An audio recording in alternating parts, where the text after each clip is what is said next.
What's up, everybody? Michael Silva here. You're watching the Stock Market Brief Show. Do you feel it in the air?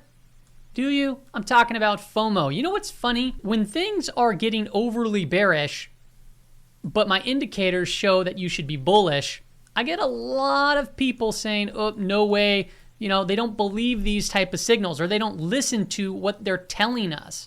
And then when things get overly bullish, people say the same exact thing. And what I also find funny, pretend this is the weekly expected move that we discuss. When price gets outside of it, I have friends and family call me and say, hey, should I be selling now if it's on the lower end? But then again, if it's at the higher end and price is coming out here, they start questioning, hey, should I be adding more? Should I be buying more? I tell you, man, the market does amazing things to take those that are confident and humble them, and take those that are fearful and have them capitulate. All right, the market will trick as many possible people as it can. We're going to hop right into today's show. This is what I'm talking about here. We talked about this buy signal back when, right? And we're starting to see it was like right around here. We saw a little bit more downside and it started ripping up. Go figure, right? The buy signal happened to play out. It's played out here, played out there. And it works good for a sell signal too. We talked about positive divergences. We're starting to see a little bit of a rally. We talked about the Pring bottom fisher turning up. We're starting to see a little bit of a rally. We talked about this positive divergence that was building out here. We started to see a rally. All while during this time, you know, I was getting plenty of comments basically stating like, hey, there's, you know, no way that there's a bottom right here, or, you know, the bottom, a bottom, whatever the case is.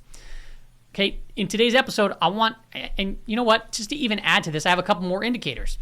We talked about this one right here, hitting the minus 2%, and volatility backed off. And we noticed that it did it there, and also here. And now it's actually reaching up to almost the red zone, which could indicate volatility could be around the corner. Very similar to here, we're actually starting to see a negative divergence building. And last time we saw negative divergences was right here and was right here. Okay, so the reason why I'm talking about all of this is because it's just interesting to me that people go so heavily, you know, they make decisions based off their emotions. They don't think ahead of time about scaling into positions slowly but surely, or taking profits when they should be.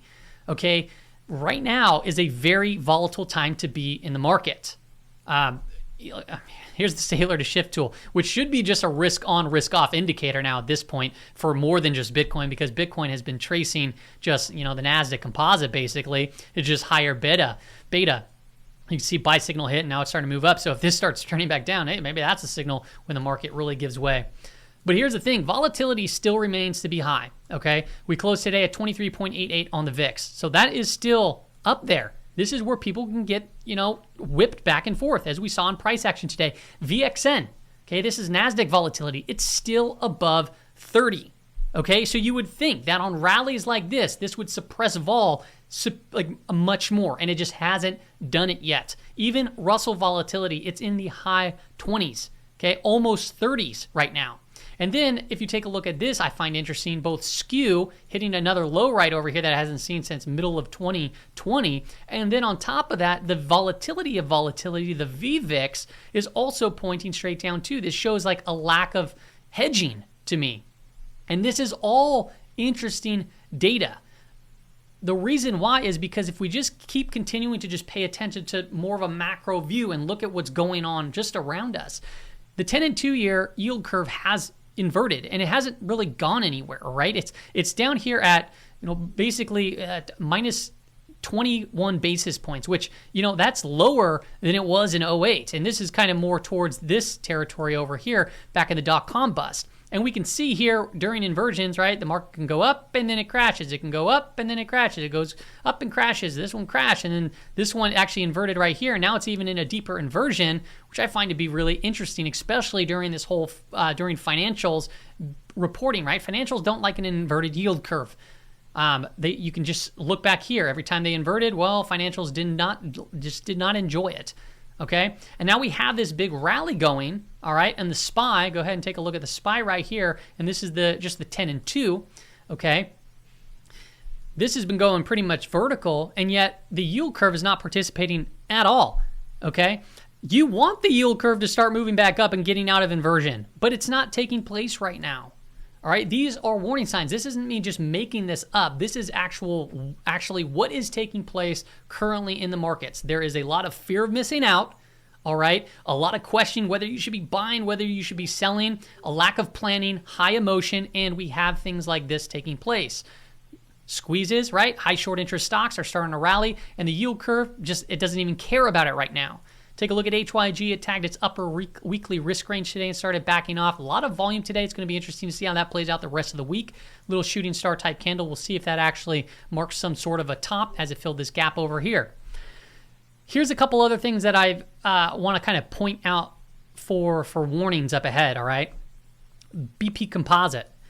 You can see right here. This is NASDAQ Composite Bullish Percent Index. I like to look at these for overextended to the upside or downside via the RSI. And right now, we have still room to go to the upside, but we're not too far off from overextended territory. Last time we were here was right there, and the time before that was there.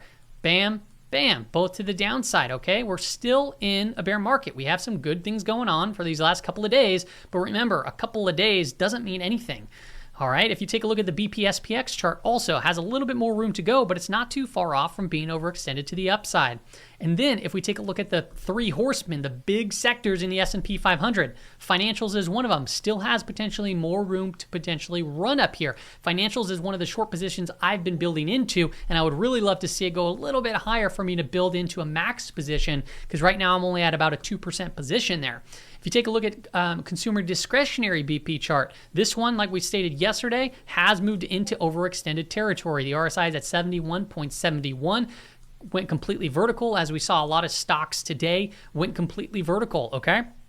And the last times we were in these areas, well, it was right here. Where is it?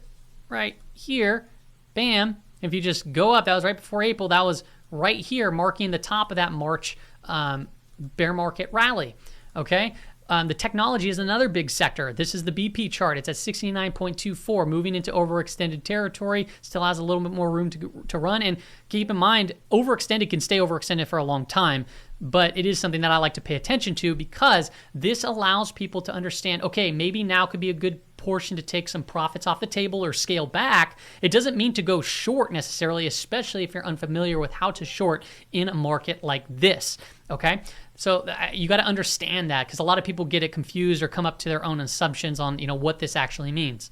But the last couple of times we hit into these areas, well, that was at the March bear market rally, and then it started selling off. And then we had one in June, right? And then we sold off. Okay, I want to add on another element. I showed this yesterday at the end of the video, and once again, I'll show it today. Like I said, I'm not going to get into the calculation of this or what specifically this is, but I like to use this. I've been testing this out, and I share it with my ideas around it and my testing in my Patreon group. Okay, I'm looking at these daily zones, and it has a low point and a high point. Boom, and then it has the closing price for the day. This is for tomorrow, and I calculated the upside and potential downside, okay?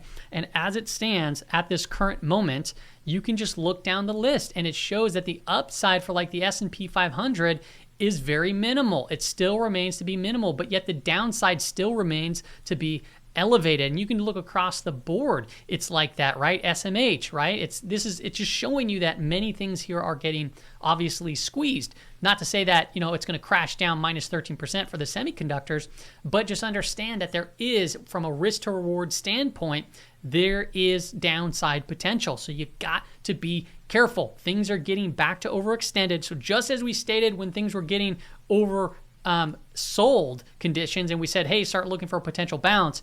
Now I want to come out. I want to make sure that people are aware of just how much risk there is out there in the market. Okay, so yes, there is a possibility for a lot of downside, right? It's showing us that there's a big risk, big risk to the downside, minimal reward to the upside. A lot of people say, but the squeeze is coming. Yeah, it might be, but let's take a look here at the SPY and some other various indices here and their weekly risk ranges. We map these, right? 68% of the time it finishes within the weekly risk range. These aren't just levels I draw out on the screen. This is based on statistical math. Okay, there's one standard deviation right here, and it can get outside of it. But remember, 68% of the time, it finishes with here. And then the calculations is coming from the options market. It's implied volatility. It's implying what may take place in the future and giving us an expected move. Okay, and as it stands right now, we just doodle around the upper risk range. That makes sense because a lot of times when we get to these levels, it kind of just doodles around. Okay, so we're slightly outside of it on the SPY. Qs got outside of it today early on, and it came back and actually used that level as somewhat of a support and bounced up a little bit. And then on top of that, we have the IWM, which is clearly above it. Now, this is one we talked about yesterday saying, hey, the SPY hasn't hit it yet, the Qs haven't hit it yet, so I would imagine that IWM, if those two hit it, which they did, the IWM continue to exceed outside of it. Okay, so we'll continue to watch this. There's a subtle negative divergence, but one thing that's common thread on all these 15-minute charts is, one, look at where the prices come. So the price has been a very strong move, okay? But two, we are above an inclining 5-day moving average. So it is bullish at this particular point in time, but it doesn't mean that, hey, right here is a great setup to start entering in long, given all the context of all the other charts I shared. And then we take a look at the ES. So this is just E-mini, S&P 500 futures. I'm showing you a 1 day, 1 minute. This is what I mean by volatility. Look at just how explosive these moves are to the upside and to the downside. Now, understand this, from here to here was about a 56-point swing, okay? What's crazy about that is the S&P 500 is still pricing in a $56 move for the remainder of the week, okay? So it's implying a 56 plus or minus move as it stands right now for the SPX, but we're starting to see the swings already that within a day. Okay, so yeah, volatility, it's here to stay. It's not going anywhere, especially during this earnings seasons. If I show you an expected move daily chart of the S&P 500, you can see right here, those orange lines, that is what it's expecting from its current close of where price can potentially go. So it can go to around that 400. It can go above it, and that's totally fine, or below this one. But remember, we're talking about options, or we're talking about statistics here. 68% of the time, it'll finish within this weekly expected move. Now it's showing us, to the end of Friday, or to the end of closing business, it can be within this expected move. So that's 400 to the high end, 390 to the low end. If 68% of the time this is accurate, all right, and then this is accurate too, we could very well finish up within this area between 390 and 395 to close the week. So pay attention to that. But as it stands right now, yeah, we had a couple of days up, but also realize we're not too far separated from this low. We're 1, 2, 3, 4 trading days separated, all right? And when things hit down to the downside, they can get downright brutal and violent. So it's important to understand where price is going, where these indicators are currently sitting, because the thing is, we have not, and this is one of the most important parts right here, okay? We have not seen what price does yet after digesting this move. All right, so we have not seen price digest this move. It has been completely vertical at this particular point in time with a lot of volatility. So when we do see it digest, is it going to consolidate and flag and set up for a potential move higher? Awesome, that would be pretty darn bullish. Or is it going to just cut right through like it did over here? That could be very bearish, all right? So we need to be patient and tactical still in this environment. So be careful out there. There's the warning shots. See you later, everybody.